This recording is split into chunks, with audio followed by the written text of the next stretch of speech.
My dear students, this is class 12 maths, exercise 1.3 question number 5 பார்க்க போறோம். The prices of three commodities A, B, C are X, Y and Z per units respectively. So நம்ம இதை கொஞ்சம் எழுதிக்கலாம். Commodities அப்படின்னா முதலீடுகள் அப்படின்னு அர்த்தம். Commodities 1 unit of A equal to rupees X, 1 unit of B equal to rupees Y, 1 unit of C equal to rupees Z. Okay. A person P ஒரு person purchase 4 units of B. அதாவது இதில் Yல purchase பண்ணுறாரு அவர் 4 units of B, sells 2 units of A and 5 units of C. So இந்த ஒரு ஸ்டேட்மெண்ட்டை first நம்ம observe பண்ணி ஒரு ஈக்குவேஷன் எழுதுவோம். அப்போ பர்சன் P என்ன பண்ணுறாரு, பர்ச்சேசஸ் 4 units of B. ஓகேவா? அப்போ பர்ச்சேஸ் பண்ணால் காசு செலவாகும், மணி செலவாகும். அப்போ -4y. வேறு என்ன பண்ணுறாரு, cells 2 units of A and 5 units of C. இப்போ ஒரு பொருளை விற்கிறதுனால மணி நம்ம பாக்கெட்டுக்கு வரும். ஓகேவா? நம்ம கெயின் பண்ணுறோம். அப்போ 2 units of A அப்படின்றது 2x ப்ளஸில், ஓகேவா? அண்டு 5 units of C அப்படின்றது 5z ப்ளஸில், ஓகேவா? ஸோ இதனால் அவருக்கு ஏர்னிங்ஸ் எவ்வளோ கிடைக்குதுன்னா rupees 15,000. ஸோ இங்கே எழுதிடலாம் 15,000. ஓகேவா? அதுக்கப்புறமா பர்சன் Q அப்படின்னு ஒருத்தர், அவர் என்ன பண்ணுறாருன்னா purchases 2 units of C -2z and sells 3 units of A. இது செல் பண்ணும்போது என்ன சொன்னேன், பாக்கெட்டுக்கு மணி வரும், கெயின் பண்ணுறாரு. அப்போ 3x and 1 unit of B, அப்போ 1y. ஓகேவா? ஸோ அதனால் அவருக்கு எவ்வளோ ஏர்னிங்ஸ், rupees 1,000. ஸோ இங்கே 1,000ன்னு எழுதிக்கலாம். ஓகேவா? அடுத்து பர்சன் ஆர், இவர் என்ன பண்ணுறாரு, person R purchases 1 unit of A, அப்போ -1x. ஓகேவா? And sells 3 unit of B, இதனால் அவருக்கு கெயின், அதனால் 3y. இப்போ +1z. ஓகேவா? ஸோ இவருக்கு எவ்வளோ ஏர்னிங்ஸ் வருது, rupees 4,000. ஓகே, இங்கே 4,000ன்னு எழுதிக்கலாம். ஓகேவா? Find the prices per unit of A, B and C. இதுதான் கொஷின். நமக்கு use matrix inversion method to solve the ப்ராப்ளம்னு சொல்லியிருக்காங்க. அப்கோர்ஸ் நம்ம மேட்ரிக்ஸ் இன்வெர்ஷன் மெத்தட் தான் இங்கே யூஸ் பண்ண போகிறோம், இந்த ஈக்குவேஷன்ஸை சால்வ் பண்ண போகிறோம். ஓகேவா? ஸோ நமக்கு ஏற்கனவே தெரியும் A என்னன்னா ஈக்குவல் சிம்பிளுக்கு இந்த பக்கம் இருக்கிறவங்க கோஎஃபிஷியன்ட்டை மட்டும் எழுத போகிறேன். பாருங்கள், 2 -4 5 3 1 -2 -1 3 1. ஸோ நான் A எழுதியாச்சு. ஸோ உடனே நம்ம டெட்டர்மினன்ட் வேல்யூ ஆஃப் A எடுத்துடலாம். ஸோ எந்த ரோ எக்ஸ்பிளைன் பண்ணலாம்னா ஃபஸ்ட் ரோவை நம்ம எக்ஸ்பிளைன் பண்ணிக்கலாம். அப்போ 2 இன்ட்டு அதனோட மைனர் 1 is 1. இப்போ ஒரு இடத்துல மைனஸ் இருந்தால் ப்ளஸ் ஆகிடும் சொல்லியிருக்கேன். 2 3 are 6. அடுத்து ஏற்கனவே மைனஸ் இருக்குது, அப்போ -(-) ஆகிடும். அப்போ இந்த 4ஓட மைனர் அந்த ரோ அந்த காலம் கட் பண்ண பிறகு நமக்கு கிடைக்கிற டயகனல் வந்து 3 × 1 3. தென் ரெண்டுமே மைனஸ்னால் அப்போ மைனஸ் போட்டு தான் ஆகணும். 2 1 is 2. There after last term. இப்போது அதனோட மைனர் வந்து இதோ இங்கே இருக்குது பாருங்கள், 3 3s are 9. இப்போ ஒரு மைனஸ் வந்துட்டா ப்ளஸ் ஆகிடும்னு சொன்னேன். 1 இன்ட்டு -1 வந்து -1 அப்கோர்ஸ். அப்போ -(-) +1 மாறிடும். அப்போ டெட்டர்மினன்ட் வேல்யூ ஆஃப் A 2 × 7 ப்ளஸ் 3ல் 2 கழிச்சா 1 4 × 1 plus 5 × 9 + 1 10. So determinant value of A 2 7s are 14, 4 1 is 4, 5 10s are 50. So 54 ஒரு 14 ரெண்டையும் ஆட் பண்ணால் 68. So determinant value of A equal to 68. B யாருன்னு நீங்கள் எழுதிக்கலாம்.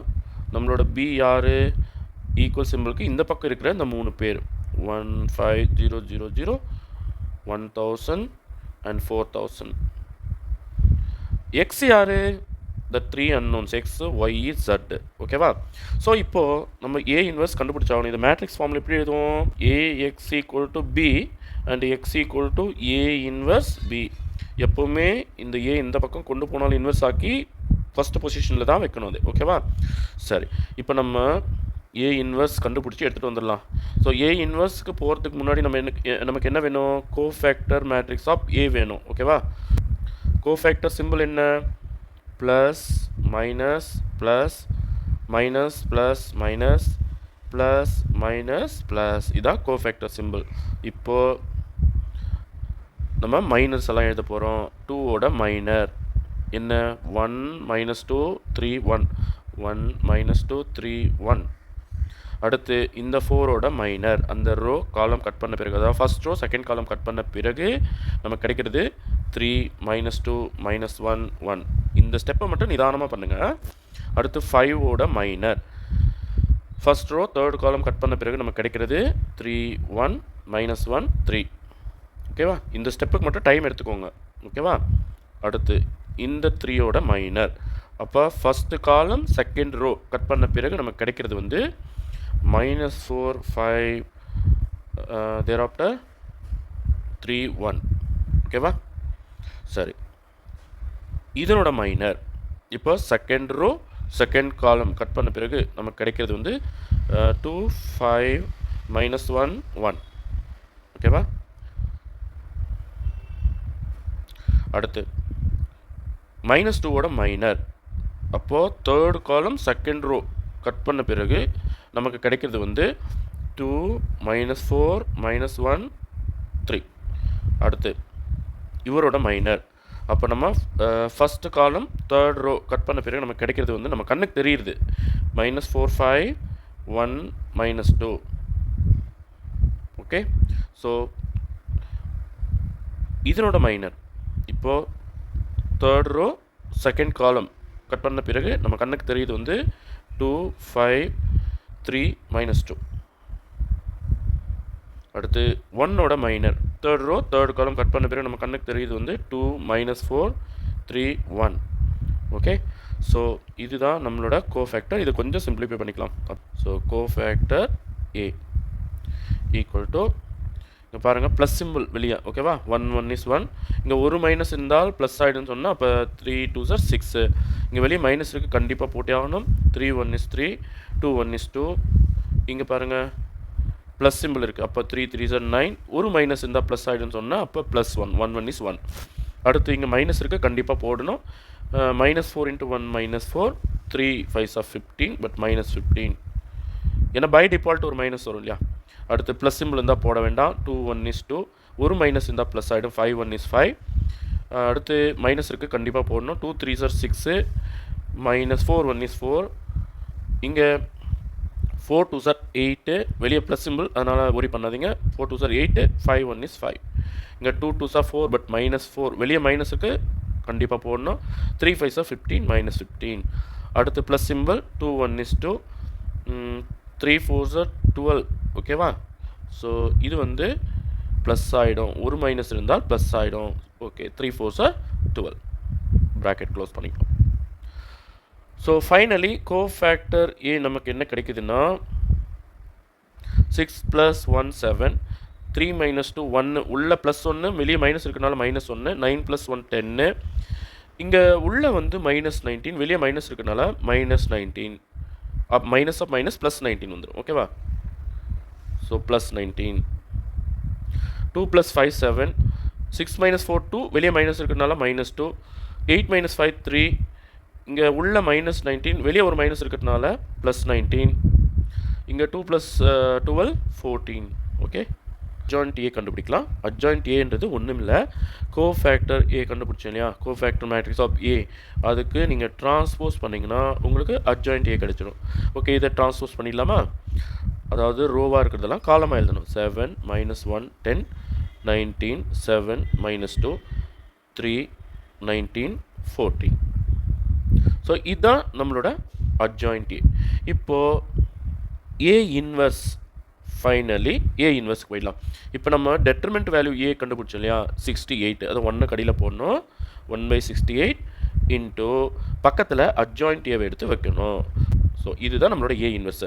ஸோ ஏ இன்வெர்ஸ் கண்டுபிடிச்சிட்டாலே நம்ம சம்மை முடிச்சிட்ட மாதிரி. ஓகே, நான் திரும்ப இந்த ஈக்குவேஷனுக்கு வரேன். இந்த ஈக்குவேஷனில் இந்த கேபிட்டல் எக்ஸ் யாருன்னா எக்ஸ் ஒய் ஜெட், இந்த 3 அன்னவுன்ஸு ஈக்குவல் டு, இப்போ ஏ இன்வெர்ஸ் என்ன கண்டுபிடிச்சோம்? 1/68. நான் அதை அப்படியே எடுத்து காப்பி பண்ணிக்கிறேங்க. இது பக்கத்தில் பி மேட்ரிக்ஸ் எழுதணும். இதோ இருக்க பாருங்கள் பி மேட்ரிக்ஸ். ஸோ பி மேட்ரிக்ஸில் 1500 15,000 1000 4000. ஸோ பி மேட்ரிக்ஸை நான் காப்பி பண்ணிட்டேன். இப்போ அடுத்து என்ன பண்ணணும், XYZ அப்படியே எழுதிக்க போகிறேன். ஈக்குவல் டு 1/68 அப்படியே இருக்கட்டும் கொஞ்ச நேரம். இப்போ this row and this column. Okay, 70 70 70 7 5 35, balance 3, 7 1 is 7, 7 plus 3 10. ஓகேவா? அடுத்து ப்ளஸ் 19 into 1000 என்ன வரும், 19,000. அடுத்து 3 into 4,000, 3 4s are 12, பக்கம் 3 0. ஓகேவா? ஸோ அடுத்து செகண்ட் ரோ போயிடலாமா, -1 into 15,000, அப்போ -15,000. 7 into 1000 plus 7,000. 19 into 4,000. இப்போ பாருங்கள், ஃபஸ்ட்டு இந்த 3 0 நான் போட்டுக்கிறேன். அடுத்து 4 19 மல்டிப்ளை பண்ணிடுறேன். 4 9s are 36, balance 3, 4 1 is 4, 4 plus 3 7, so 76,000. ஓகேவா? அடுத்து தேர்ட் ரோ போயிடலாமா, 10 into 15,000. ஒன்றும் இல்லை, இன்னொரு 0 ஜாஸ்தியாக வந்துடும். ஏற்கனவே 3 0 இருக்குது, இன்னொரு 0 எக்ஸ்ட்ரா போட்டுக்கோங்க. அடுத்து -2 into 1000, -2,000.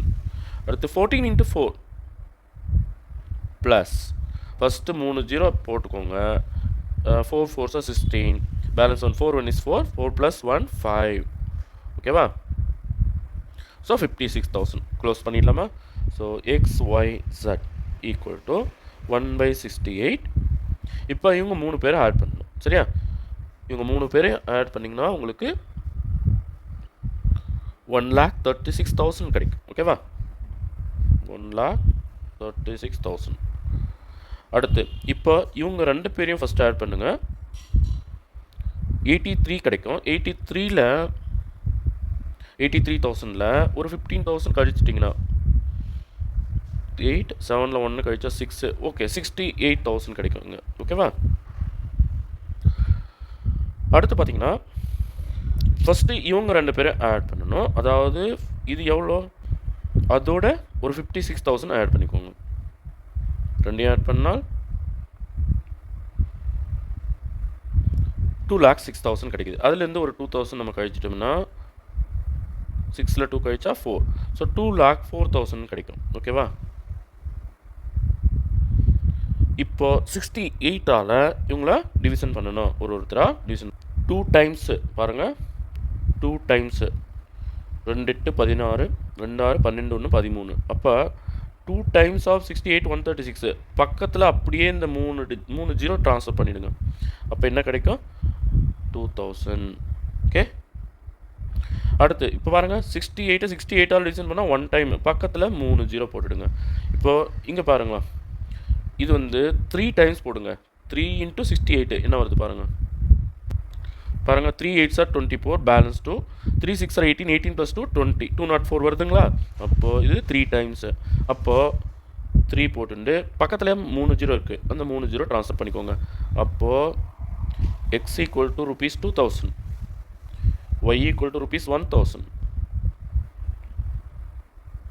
z equal to rupees 3,000. ஓகேவா? ஸோ நம்ம இப்போ எழுதிடலாம். Price of 1 unit of A equal to rupees 2,000. அதே போல் price of 1 unit of B equal to rupees 1,000.